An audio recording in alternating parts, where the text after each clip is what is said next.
Hola chicos, ¿cómo están? Ahora vamos a ver el tema del primer militarismo. El primer militarismo es el periodo en que gobernaron los caudillos militares que participaron en la Guerra de Independencia. Se divide en caudillaje militar entre 1827 y 1844 y la prosperidad falaz entre 1845 y 1872. ¿Cómo fue la situación territorial? La situación territorial en el primer militarismo, al iniciarse su devenir histórico, el Perú republicano y los demás países recién emancipados de América tuvieron que definir los territorios que poseerían. Para ello recurrieron a dos principios jurídicos, el uti possidetis y la libre determinación de los pueblos. El uti possidetis fue el principio que establecía que las naciones recién independizadas de América poseerían aquellos territorios que habían poseído durante la época colonial hasta 1810, cuando se iniciaron los movimientos separatistas americanos. En base a este principio, la República del Perú poseería aquellos territorios que poseyó como virreinato. Y la libre determinación de los pueblos, mediante este principio se permitía a los pueblos decidir a qué país querían que sus provincias pertenecieran. Esto permitió la modificación de las fronteras de muchos países de América del Sur. Es así el caso de nuestro país, que tuvo que perder la provincia de Guayaquil, pues sus pobladores decidieron pertenecer a la Gran Colombia en 1821. Es importante recordar que el Perú hacia 1827 limitaba únicamente con tres países: la Gran Colombia, el Imperio de Brasil y la recién creada Bolivia. ¿Cómo fue la situación económica en el primer militarismo? La situación económica del Perú en sus primeros años de vida independiente fue bastante precaria. Las guerras de independencia habían dejado arruinadas a las principales actividades económicas del país, que fueron la agricultura y minería. Por otro lado, el mercado interno era muy pequeño para que pudiese florecer el comercio. La inversión de capitales extranjeros fue bastante limitada, pues la inestabilidad política que vivía el país lo convertía en un lugar poco atractivo, inclusive para el más temario inversionista. Y ahora, ¿cómo fue su situación política? Concluido el proceso de independencia, se planteó el problema de quiénes debían asumir la dirección de los destinos del país. La élite criolla, la llamada a tomar el control del país, no se encontraba preparada para asumir tal responsabilidad debido a la inexperiencia en asuntos de gobierno de la mayoría de sus miembros, quienes habían estado acostumbrados a depender del gobierno colonial español. Asimismo, nuestras élites criollas estaban muy desprestigiadas ante la población debido a su posición fidelista durante el proceso de independencia. Debido a ello, casi de inmediato quedó descartada la posibilidad que las élites criollas se hicieran cargo del gobierno. Esto provocó un peligroso vacío de poder, el cual tuvo que ser cubierto por los caudillos militares que habían participado en las guerras de independencia y que se sentían con derecho a gobernar el Perú. Es así que los militares asumen el control del país, iniciándose el llamado primer militarismo. Y la situación social. La sociedad peruana de los inicios de la República era una sociedad fragmentada en la cual los diversos grupos de los que estaba compuesta no estaban articulados en ningún tipo de proyecto nacional y presentaban muchas diferencias de intereses entre sí. Esto provocó que fuese imposible hablar de la existencia de una conciencia nacional. Inclusive, podríamos atrevernos a señalar que eran muy pocos los elementos en común que tenían los diferentes sectores de nuestra sociedad.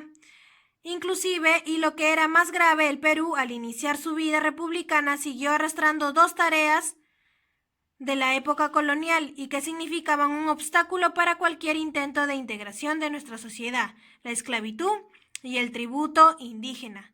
Esto implicaba la marginación y postración de la mayoría de la población, básicamente indígena, frente a una minoría blanca que gozaba de todos los privilegios. Ahora vamos a ver sobre los primeros gobiernos del primer militarismo.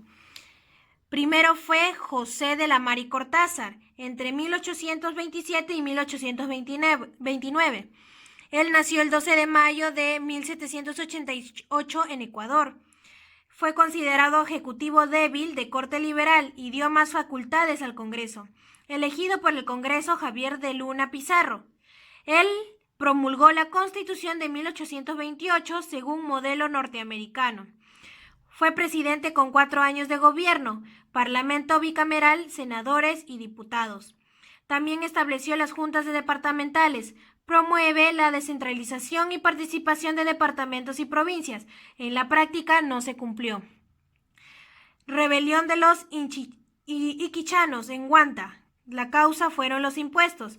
Pedían el retorno del virreinato ya que perdieron derechos de la república. Líder José Antonio Navala Huachaca.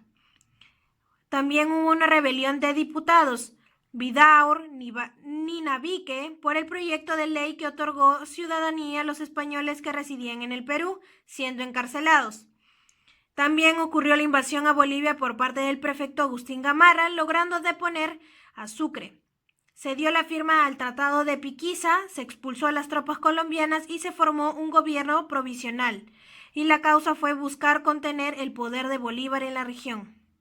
Hubo un conflicto con la Gran Colombia en 1829. Las causas fueron las disputas territoriales de Tumbes, Jaén, Guayaquil y Maynas. Algunos pretextos que decían fueron la delimitación de fronteriza, se firmó el Convenio Girón y la reducción de tropas en el norte del Perú y en el sur de Colombia, y nombraron una comisión para arreglar los problemas.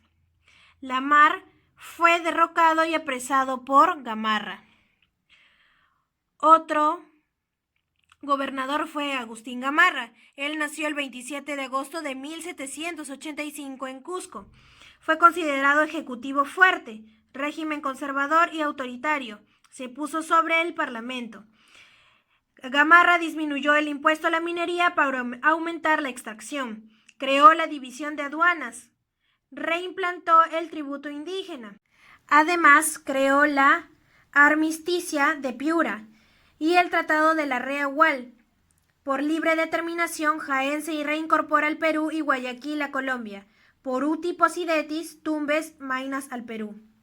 Desintegración de la Gran Colombia en 1830. Colombia, Venezuela y Ecuador. Crea el Departamento de Amazonas y el Hospital de Maternidad de Lima. Su esposa, doña Francisca, fue la encarnación más alta de las Rabonas. Y las elecciones de la convención, Pedro Bermúdez, apoyo de Gamarra versus Luis José Orbegoso. Ahora vemos a José Luis Orbegoso y Moncada. Él nació el 25 de agosto de 1795 en La Libertad. Fue de carácter liberal. En su gobierno hubo crisis política, enfrentamiento entre Orbegoso y Pedro Bermúdez en la Guerra Civil durante 2 años. Constitución de 1834. Termina con el abrazo de Manquinguayo. Al ejército gamarritas, Bermúdez se pasó al bando de Orbegoso. Bermúdez depuesto y Gamarra huye a Bolivia. Y también hubo la sublevación de Felipe Santiago Salaverry y se proclamó dictador del Perú.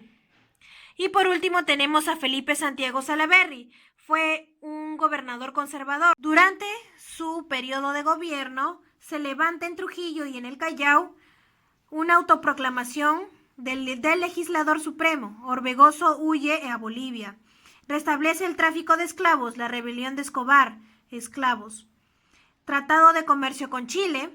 Se establece la Dirección General de Aduanas y es vencido por las tropas de Santa Cruz y Orbegoso en la batalla de Socabaya, siendo fusilado.